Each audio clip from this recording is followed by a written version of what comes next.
Assalamualaikum warahmatullahi wabarakatuh.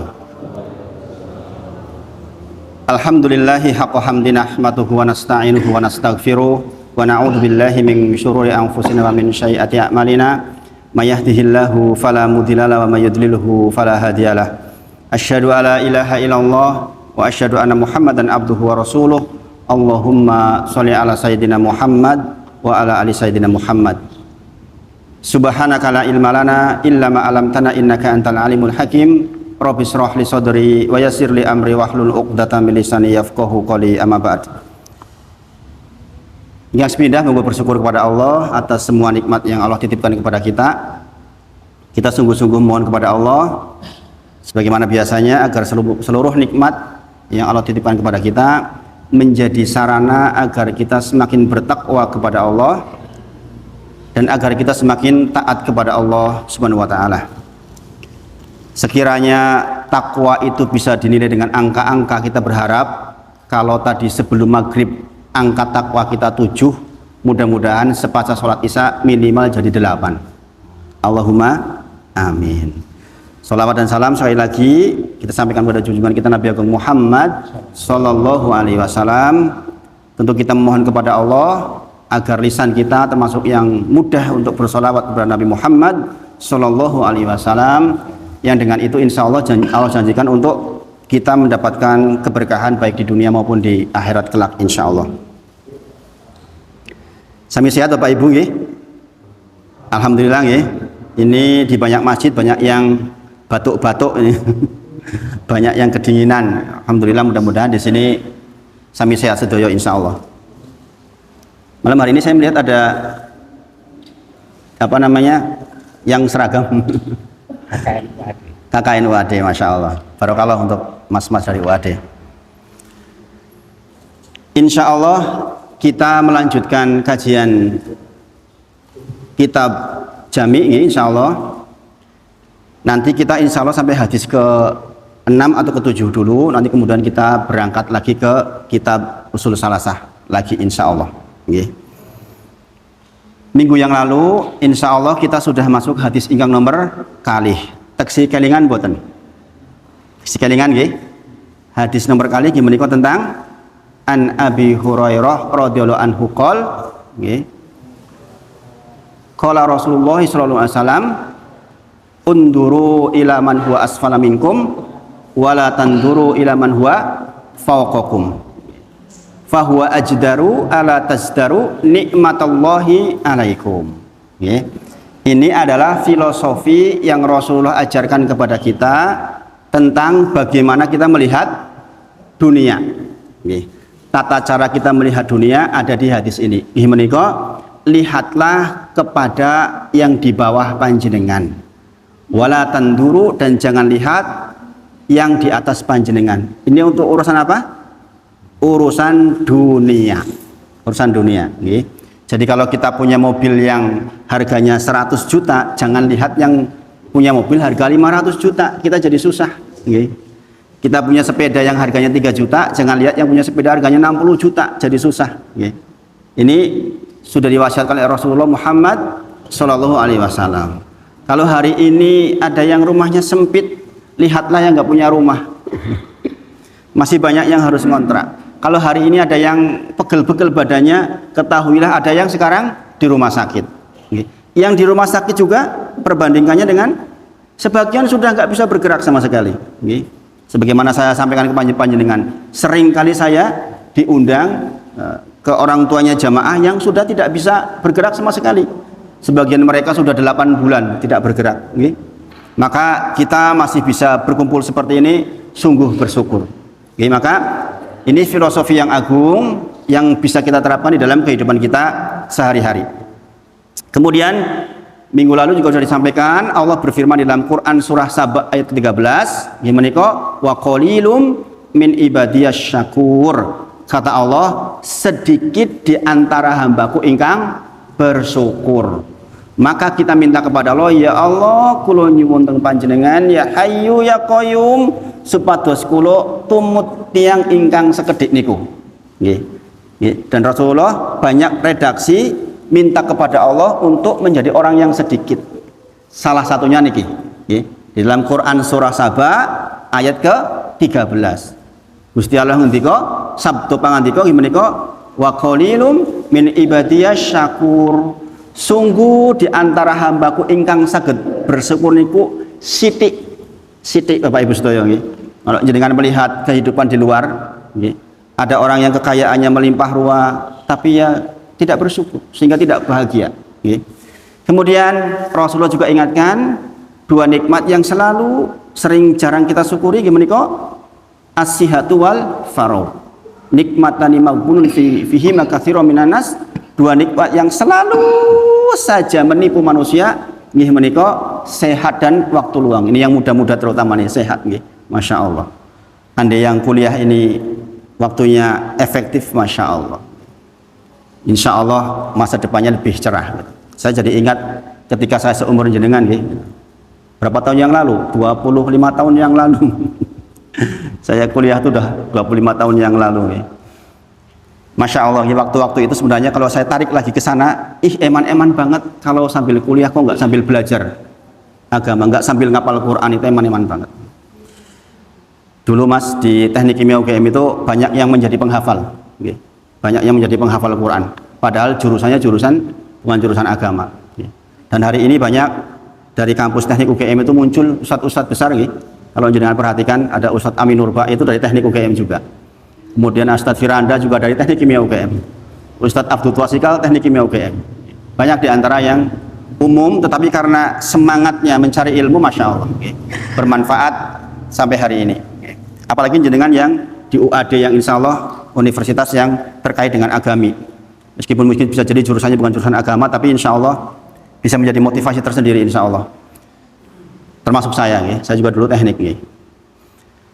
Sekali lagi, nikmatani maghbunun fihi makatsirun minan nas as-sihhatu wal faragh. Dua nikmat yang sering kali menipu manusia nggih menika sehat dan waktu luang. Sesepuhan insyaallah punya banyak waktu luang nggih. Mumpun boten sibuk kok nggih.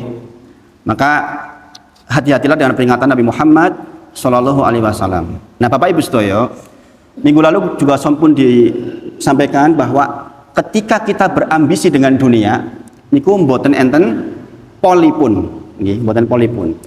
Makanya seseorang yang tidak mendapatkan hidayah, di antara cirinya adalah piyambakipun pun sepuh taksi sibuk ngurusi dunia. Itu di antara orang yang hidayahnya tuh kurang. Sudah 60 tahun kok sibuk ngurusi dunia. Kecuali memang yang bersangkutan benar-benar kurang hidupnya, ekonominya. Tapi kalau yang bersangkutan untuk kebutuhan pokok sudah cukup, rumah sudah ada, sudah waktunya kita itu mendekat kepada Allah Subhanahu wa taala. Nggih. Bayangkan Bapak Ibu sedaya. Saya punya relasi nggih. 80 tahun Pak umurnya. Ketika sakit, bangun pertama sadar dari siuman atas pingsannya, yang ditanyakan apa? Iki sing kamar kae nomor 15 wis bayar opo urung yo? Kontrakan yang dipikirin. Bayangin, siuman pertama ketika saya datang, siuman pertama dalam kondisi dia pingsan kemudian bangun dari sakitnya. Yang ditanyakan pertama itu apa? Iki kamar sing nomor 15 kae wis bayar opo urung, tolong ditagih. La ilaha illallah Muhammad Rasulullah. Bayangkan Bapak Ibu sedaya. Maka ini persoalan membiasakan, nggih. Ketika kita sehat, pembiasaan supados kita tuh memandang dunia itu biasa saja. Maka lihatlah kepada orang-orang yang di bawah kita. Jangan sampai kita sudah di usia sepuh, lah kok masih sibuk mikirin yang seperti itu. Itu kekeliruan. Rasulullah juga mengingatkan, laukana ibni Adam wadiyani minal mal, seandainya Bani Adam diberikan 2 lembah dari harta atau minad dahab dari emas, labtagha salisan. Dia mesti akan minta yang ketiga. Mesti akan minta yang ketiga. Wala yamlu jawfa ibni Adam, tidak ada yang bisa menutup mulutnya Bani Adam illa turab, kecuali tanah. Bayangkan Bapak Ibu sedaya. Ini tentunya bagi orang-orang yang nggak ngaji. Kalau yang ngaji kayak jenengan diingatkan seperti ini kan terhindar dari yang seperti ini insya Allah. Ya kebangetan banget nih wis ngaji koyo ngene iki kok isih mikir ke dunia terlalu pol. Gini Bang, Ini Masya Allah, Rasulullah. Lembutnya Rasulullah mengingatkan kita itu. Sampai dikatakan, laukana ibni Adam wadiyani minal mal. Nek panjenengan diberi 2 lembah loh, 2 lembah loh Pak.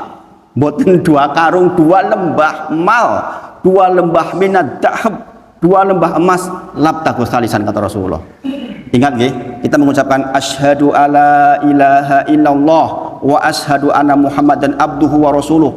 Ketika kita mengucapkan yang kedua ini, bersaksi bahwa Nabi Muhammad adalah utusan Allah, maka di antara konsekuensinya yang ada 4, salah satunya adalah membenarkan apa yang dibawa oleh Rasulullah.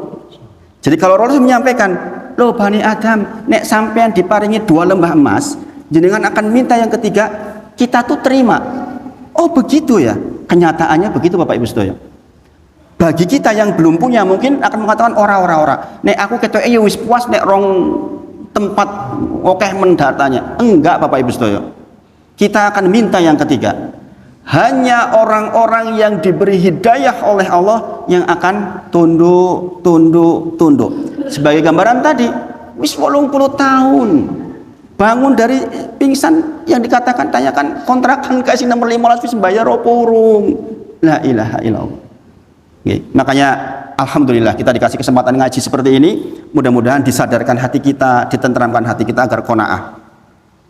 Kemudian Bapak Ibu sedaya, itu cara pandang kita terhadap dunia. Nah, bagaimana cara pandang kita kepada akhirat? Sebaliknya. Jadi ampun kewalik nggih Pak nggih. Jenengan kok salatnya nang omah, iji mending aku salat nang omah kae ora salat. Ini masalah ini. Nggih. Ketika kita melihat dunia, jenengan kok salat nang omah, oh yo Pak Hartadi alhamdulillah sholatnya udah di masjid terus sudah sepuh. Saya ngiri lihat Pak Hartadi. Gitu harusnya. Jangan untung-untung aku sih gelem sholat. Lah kayak sholatnya Jumatan tok.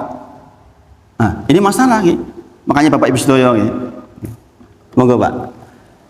Sekali lagi berarti cara pandang kita terhadap akhirat adalah dibalik. Nek ono wong sedekah 1000, awake dhewe mampu 2000, kita kejar yang 2000. Itu cara pandang kita kepada akhirat. Dan ini Allah pandukan langsung kepada kita untuk menjadi doa pada saat kita paling dekat dengan Allah, yaitu ketika sholat. Kita mengucapkan apa? Ihdinas siratal mustaqim. Ping pitulas minimal niku. Permintaan tentang apa itu? Ya Allah, tunjukilah kepadaku jalan yang lurus. Jalannya siapa? Siratal ladzina an'amta alaihim, yaitu jalannya orang-orang yang kepada mereka an'amta alaihim, diberikan nikmat kepada mereka. Kita bertanya lagi, sopo sing diberi nikmat? Yang diberi nikmat diterangkan di dalam surah An-Nisa ayat 69. Nggih menika 4 golongan. Golongan para nabi, para sidikin, para syuhada, para solihin. Minggu lalu sudah saya sampaikan. Berarti kita harus mempelajari riwayat hidup mereka, yang bisa disimpulkan bahwa mereka adalah orang-orang yang sangat bersemangat dengan akhiratnya, dan dia memandang ke bawah untuk dunianya. Masya Allah. Masya Allah. Kemudian persoalan akhirat, Bapak Ibu sedaya, Allah Subhanahu wa taala menggambarkan kepada kita. Ini penting Bapak Ibu sedaya. Jenengan tolong ini diresapi ini. Sekali lagi nih. Allah menggambarkan kepada manusia tentang persoalan akhiratipun. Sebenarnya ini diperhatikan betul. Koyo-koyoto panjenengan sedang melakukan perlombaan. Tuh Bapak Ibu sedaya. Jadi cara kita memandang urusan akhirat koyo-koyoto wong perlombaan. Bagaimana sih kepada orang perlombaan? Orang perlombaan itu mempunyai himmah aliyah. Himmah aliyah itu semangat banget itu. Coba jenengan balapan lari. Ketika ada di depan panjangan berusaha mengejar, menjelang finish dikejar biasanya supaya menang. Itulah Allah mengajarkan kita tentang akhirat. Di antara dalilnya adalah Quran surah Al-Mutaffifin ayat ke-26. Quran surat Al-Mutaffifin ayat ke-26. Wa fi dzalika falyatanafasil mutanafisun. Wa fi dzalika, dan untuk yang dzalika. Dzalika di sini adalah urusan akhirat. Jadi ayat sebelumnya menerangkan tentang surga, ya, tentang surga. Ya. Tentang urusan akhirat kata Allah wa fi dzalika ini, maka falyatanafasil mutanafisun, engkau berlomba-lombalah, begitu tuh kata Allah. Masya Allah ya. Jadi sekali lagi, urusan dunia kita lihat ke bawah, urusan akhirat Allah perintahkan kita lihat ke atas, bahkan disuruh berlomba-lomba. Wa fi dzalika falyatanafasil mutanafisun. Bayangkan Bapak Ibu Sedoyo, Allah tuh sudah kasih erang-erangan ke kita sedemikian dahsyatnya, tinggal kita mau belajar apa enggak. Sayangnya banyak orang yang tidak mau belajar. Sudah jadi muslim 60 tahun, jangan-jangan dengar falyatanafasil mutanafisun aja baru kali ini, jangan-jangan jadi masalah kan.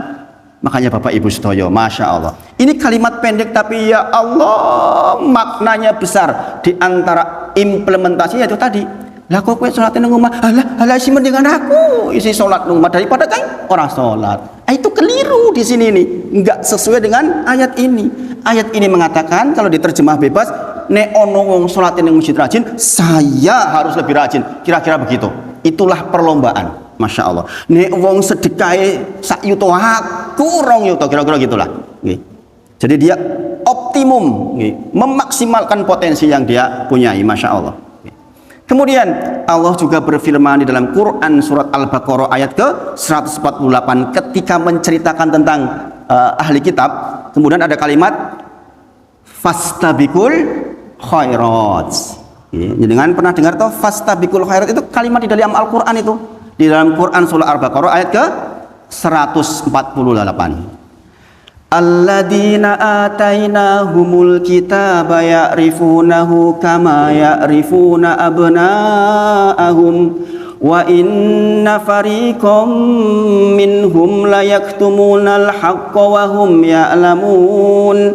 Al-haqqu min rabbika fala takunanna minal mumtarin wa likulli wijhatun huwa muwalliha fastabiqul khairat. Tuh begitu tuh. Masya Allah Bapak Ibu Sedoyo, ini digambarkan ada ahli kitab mengenali Rasulullah sebagaimana mengenali anaknya sendiri, tapi nggak mau mengakui, sehingga dia dalam urusan dunia dikedepankan, urusan akhirat belakangan. Padahal urusan akhirat harus fastabiqul khairat, berlomba-lomba kita. Masya Allah Bapak Ibu Sedoyo. Maka sekali lagi jangan dibalik. Ini persoalan ringan yang sering kurang ngotot jenengan kok salatnya kaya ngono lho, ora apa-apa. Kayak Jumatan tok. Sing Jumatan tok, mendingan aku Jumatan tok kae salat Id tok setahun pindho. Ini masalah nggih. Masalah. Maka sekali lagi mudah-mudahan kita diberi petunjuk oleh Allah. Kemudian juga Allah berfirman di dalam Quran surah Ali Imran ayat ke-133. Ayat yang sangat terkenal nggih. Wasari'u ila maghfiratin mir rabbikum, kan?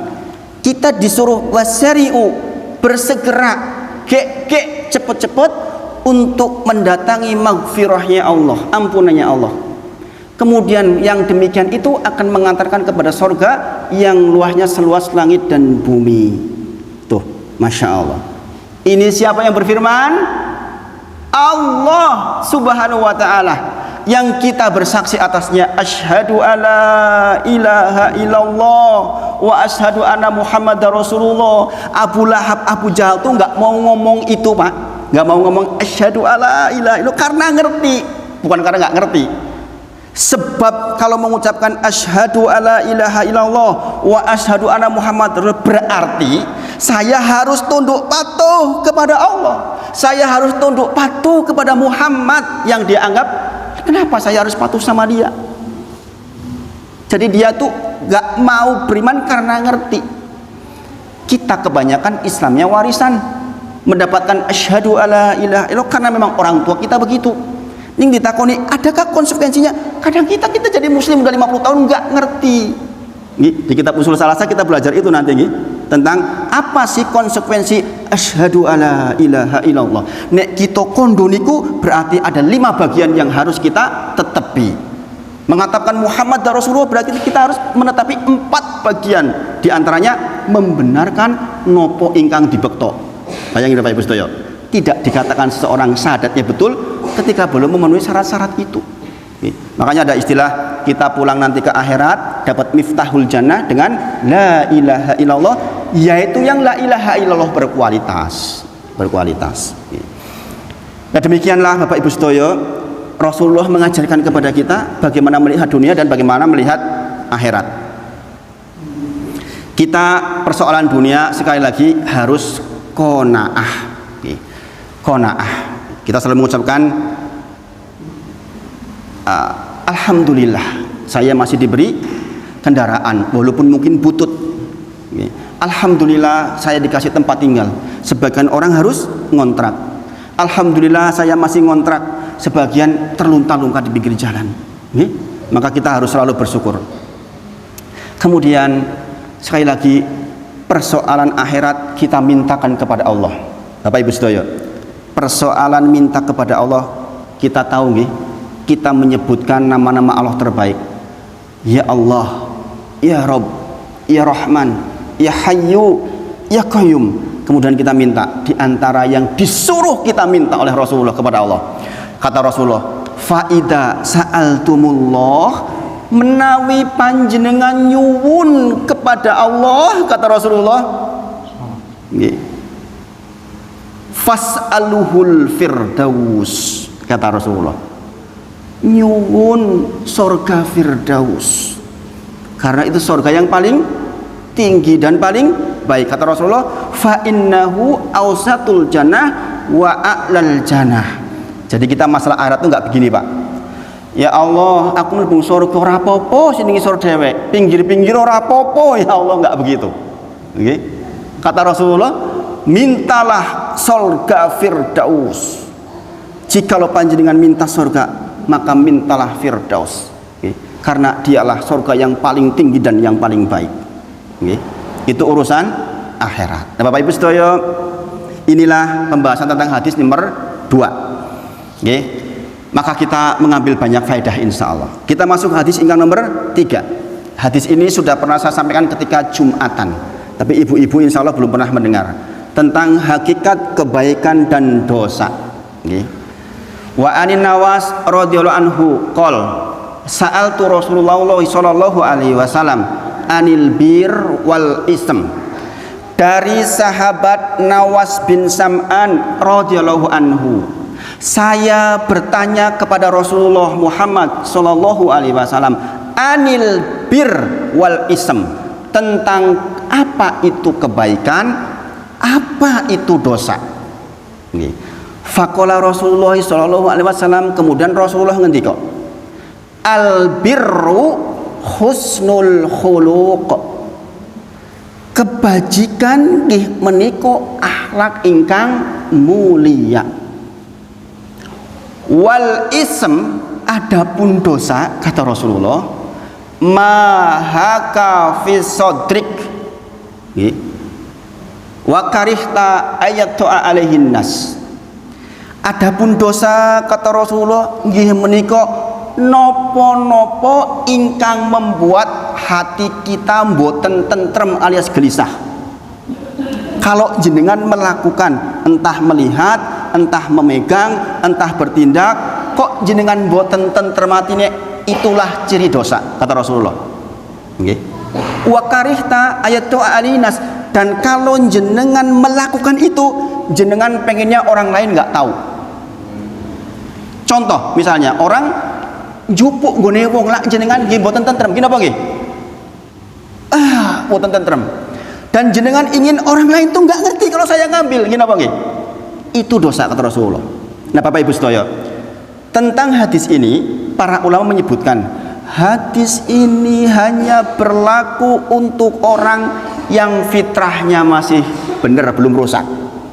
Tetapi kalau orang ini hatinya sudah ketetesan hitam, 1, 2, 3, 4, akhirnya jadi ron itu napa rin?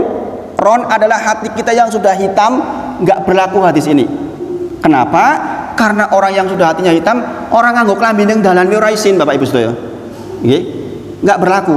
Berbuat dosa berzina saja dia tenang-tenang baik gitu. Ini masalah. Dan ketika kejadiannya sudah seperti itu, aduh, susahnya jenengan kembali.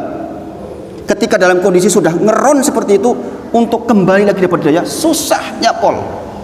Makanya mungkin jangan perhatikan, kok ada orang ya yang janjane ora pati pinter ning sinau yang ngel tenan. Itu. Mungkin sebagian hatinya sudah kena ron. Kadang-kadang merendahkan, nggih. Merendahkan, ngopo sinau?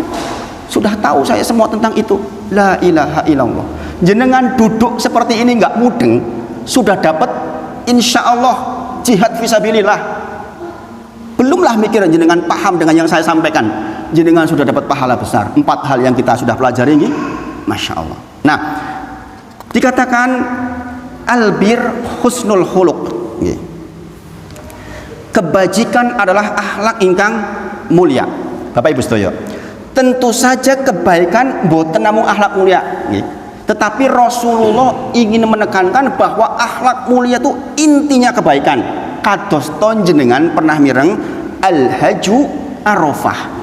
Sing jenenge kaji niku mboten namung teng arafah, ada tawaf, ada sa'i, ada macam-macam nggih. Tetapi Rasul menyampaikan al-hajj arafah. Haji itu wukuf di Arafah. Maksudnya intinya haji niku wukuf di Arafah. Atau ad-du'a'u muhul ibadah. Doa itu muh niku napa? Sumsum. Inti sarinya ibadah. Ibadah saged salat, saged zikir, saged berbuat baik kepada orang tua, berbuat baik kepada istri, berbuat baik kepada tetangga. Tetapi Rasul menyampaikan intinya ibadah adalah doa. Karena pada saat itu Bapak Ibu sedaya kita merasa rendah, meminta kepada yang maha tinggi Allah Subhanahu wa taala. Maka intinya ibadah itu di situ. Ad-du'a'u muhul ibadah. Maka di sini dikatakan albir, kebajikan itu husnul khuluq, adalah akhlak ingkang mulia. Sampai-sampai Rasulullah ngendika laisa syai'un athqala fil mizani min khuluqil hasan. Tidak ada yang lebih berat timbangannya dibandingkan dengan akhlak yang baik nanti ketika di mizan. Masya Allah Bapak Ibu sedaya. Laisa syai'un, tidak ada sesuatu asqala fil mizani, lebih berat timbangannya di mizan dibandingkan akhlak ingkang mulia. Masya Allah, masya Allah. Kemudian Rasulullah juga ngendika inna rajula la yudriku bi husnul khuluqihi, adalah seorang dengan akhlak mulianya darajatas shaimil qaim. Orang yang tiap hari meliputi dengan akhlak mulia dirinya, berbuat baik sama istri, sama tetangga, sama kanan kiri, sama anak, sama semuanya, kata Rasulullah, darajatas shaimil qaim, dia akan mencapai derajat orang yang senantiasa selalu puasa sunnah dan sholat malam pendak dinten. Pendak sunnahnya tentu saja paling pol Daud, puasa Daud sehari puasa sehari tidak. Tiang ingkang akhlaknya mulia koyo-koyo towong ingkang terus-terusan puasa sunnah dan terus-terusan sholat malam. Bayangin nikulah abot gini apa gini? Apalagi sekarang musim dingin ya, suruh berdiri lama 1 jam sholat malam, beratnya luar biasa ya. Maka dengan akhlak mulia insya Allah kita dapat capai itu. Kemudian Rasulullah ugi ngendika aqrabikum minni majlisan yaumal qiyamah, ingkang paling caket kali dengan saya, kata Rasulullah, majelisnya di yaumil kiamah adalah orang-orang yang ahsinukum akhlaq, yang paling baik akhlaknya. Sebagian hadis mengatakan yang merawat orang yatim, anak yatim. Ini dikatakan yang paling baik akhlaknya. Nah, Bapak Ibu sedaya, itulah akhlak mulia. Seperti itu kondisinya. Maka albir, kebaikan itu adalah akhlak yang mulia. Kemudian jangan terbersit di dalam hati Bapak Ibu sedaya pikiran ngaten. Aku ki memang wong atos. Bapakku ya memang wong atos. Aku ki wong kereng kok memang. Ora iso kon senyum-senyum, ngopo senyum-senyum. Saya itu ya begini adanya. Ning koyo ngene aku yo apik lho. Ini ki meskipun bentak-bentak sampean aku ki wong apian. Pernah dengar seperti itu? Aku ki mang wong atus ora iso dirubah lah. Watekku ya kaya ngene iki. Nah, itu waswas syaiton. Rasulullah sudah sampaikan, kalau watak yang buruk nggak bisa dirubah, ngapain Allah turunkan Nabi Muhammad SAW yang membawa banyak sekali cara agar kita berakhlak mulia. Rasulullah ngendika, ana zaimun, saya memberikan jaminan bibaitin, dengan sebuah rumah fi a'lal jannah, di sorga yang tinggi, liman, untuk siapa?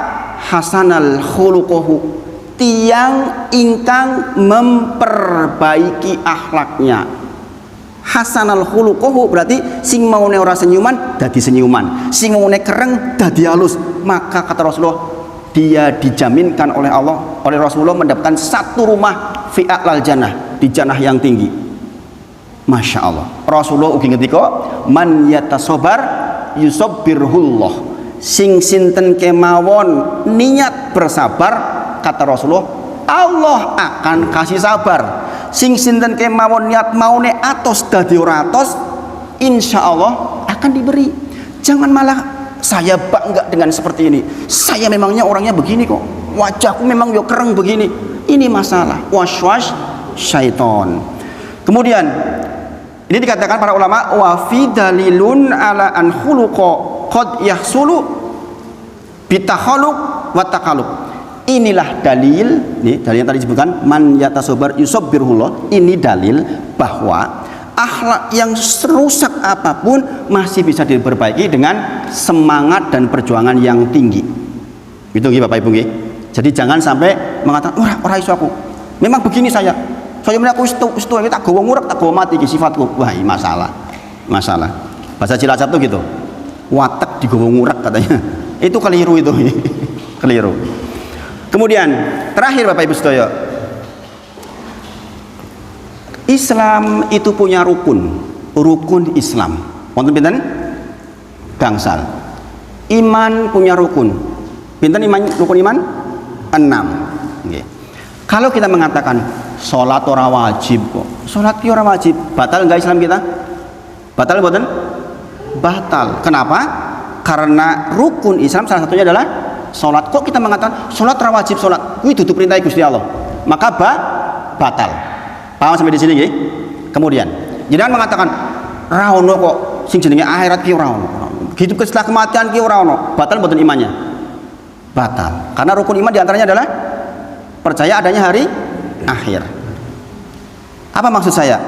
Satu bagian dari rukun itu kita hilangkan, maka batal. Saya dipahami Pak Ibu sedaya? Maka akhlak mulia itu ada rukunnya. Ya Bapak Ibu sedaya, mudah-mudahan ini menjadi penyampaian yang meresap di dalam hati yang paling dalam. Nggih menika ada 3. Rukun akhlak mulia itu yang pertama adalah tolaqatul wajhi. Nggih menika wajah ingkang berseri-seri. Nggih Bapak Ibu sedaya. Lagi pula Bapak Ibu sedaya, kalau kita melihat wajah orang ditekuk itu kita enak gak sih? Nggak enak sih. Wong kok becucung orangnya nang tenan. Nggih. Maka syarat akhlak mulia yang pertama adalah tolaqatul wajhi. Wajah yang berseri-seri. Di antara cirinya adalah dia murah senyum. Makanya yang sudah ngaji harus rajin senyum Bapak Ibu sedaya. Nggih. Senyum-senyum dhewe wedan kok. Senyum kepada orang lain tentu saja. Kemudian tidak merendahkan dan tidak menghinakan orang lain. Wajahnya Bapak Ibu sedaya, jangan pasang wajah itu yang tidak merendahkan, tidak menghinakan. Contohnya apa? Merendahkan. Ini cuma gini. Ini merendahkan tuh. Atau senyum bisa merendahkan. Ini bisa sakit nonton. Sakit nggih. Senyum tapi menghina sakit mboten? Itu tidak tolaqatul wajhi. Syarat pertama, rukun pertama. Rukun kedua adalah ringan tangan untuk membantu orang lain. Nama syariatnya adalah badlul ma'ruf. Ini rukun kedua. Jadi ciri orang yang akhlaknya mulia, yang timbangannya sangat berat adalah dia ringan untuk menolong orang lain. Masya Allah Bapak Ibu sedaya, terlalu banyak kisah orang-orang yang sesungguhnya mungkin malah kudu ditolong malah nulungi wong niku kathah. Saya melihat kisah-kisah inspiratif teman-teman yang berhasil secara dunia, dulunya sangat miskin, Masya Allah, Subhanallah, tapi dengan menolong orang lain, Masya Allah. Contoh, gerakan beras di Indonesia itu, Ustadz Lukman yang dari Gontor itu, ya kan? Itu dari musola kecil, munzalan itu kecil banget. Dia terseok-seok, susah hidup di Malaysia. Tetapi apa yang dilakukan? Dia melihat datang ke sebuah tempat pondok, anak yatim, ternyata berasnya itu udah rusak-rusak itu loh yang dimakan. Maka hari itu dia, ya Allah, saya mulai hari ini mau carikan beras untuk mereka. Sekarang berapa ribu ton beras setiap bulan dibagikan. Bayangkan tempatnya di Kalimantan loh, Hasbi itu punyanya Ustadz Ibnu Sutopo, dapat loh tiap bulan berasnya. Akibat gerakannya sinten? Ustadz ini, Masya Allah. Bahkan sekarang menggait seluruh Ustadz Abdul Somad, semuanya diajak untuk mempromosikan gerakan beras. Masya Allah. Kenapa? Ringan tangan menolong orang lain. Inilah yang namanya badlul ma'ruf. Ya, kita kecil-kecilan di sinilah. Jangan sampai masjid sampai kerepotan. Jenengannya ada di lingkungan ini, bagaimana masjid bisa bermanfaat betul, memanfaatkan masjid semaksimal mungkin. Jangan sampai kita malah jadi beban buat masjid. Kemudian yang ketiga, di antara rukun akhlak mulia yang menika wa kaful adza. Kaful adza artinya tidak mengganggu orang lain. Kalau kita duduk, kita memberikan jaminan di samping kanan kiri kita tuh bahagia. Kalau kita duduk kok kedatangannya alah si kai teko males lungo, masalah itu. Masalah. Kedatangan kita tuh diharapkan betul, wejangannya diharapkan betul, omongannya itu selalu bervisi dunia akhirat. Itu insya Allah kita memenuhi syarat rukun akhlak mulia. Tiga ini Bapak Ibu sedoyo minimal harus nempel di diri kita terkait dengan hadis ini. Lepas satu bermasalah kita. Makanya Bapak Ibu sedoyo, mudah-mudahan dengan kita belajar seperti ini, kemudian kita minta kepada Allah untuk mendapatkan akhlak yang mulia. Dan jenengan bangun malam saling mendoakan Bapak Ibu sedoyo. Pak Hartadi mendoakan Pak Andri dan semuanya saling mendoakan. Jangan hanya mikirin mendoakan diri sendiri toh. Ini sedikit saya sampaikan kepada panjenengan nggih. Di antara akhlak adab penceramah kayak saya Bapak Ibu sedoyo, itu yang paling berat adalah memberikan waktu untuk kemaslahatan panjenengan sedoyo.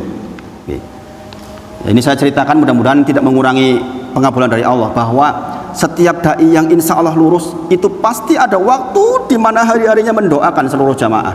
Nggak mungkin enggak. Kalau enggak berarti bermasalah dakwahnya. Makanya sering saya juga sampaikan ke Pak Andri, menjadi imam itu berat. Menjadi imam itu doanya juga untuk seluruhnya. Di antaranya adalah kalau saya ngimami, saya baca di tahiyat itu Allahumma gfir lana wali walidayna warhamhum kama rabbayana shaghara. Saya ingin seluruh yang hadir orang tuanya di sana mendapatkan kebahagiaan akibatnya dengan duduk di sini, akibatnya dengan sholat di belakang imam. Karena apa dikatakan Allahumma gfir lana wali walidayna warhamhum kama rabbayana shaghara. Berarti jangan mendoakan orang tua yang di kuburan. Nah, ini yang disampaikan pada malam hari ini. Mudah-mudahan bermanfaat walaupun waktunya terbatas, tapi insya Allah mudah-mudahan Allah kasih taufik untuk kita semua mendapatkan ilmu dan bisa mempraktekkan. Kita tutup dengan kafaratul majlis. Sarang-sarang subhanakallahumma wa bihamdika asyhadu alla ilaha illa anta astaghfiruka wa atubu ilaik wa akhiru da'wana alhamdulillahirabbil alamin. Assalamualaikum warahmatullahi wabarakatuh.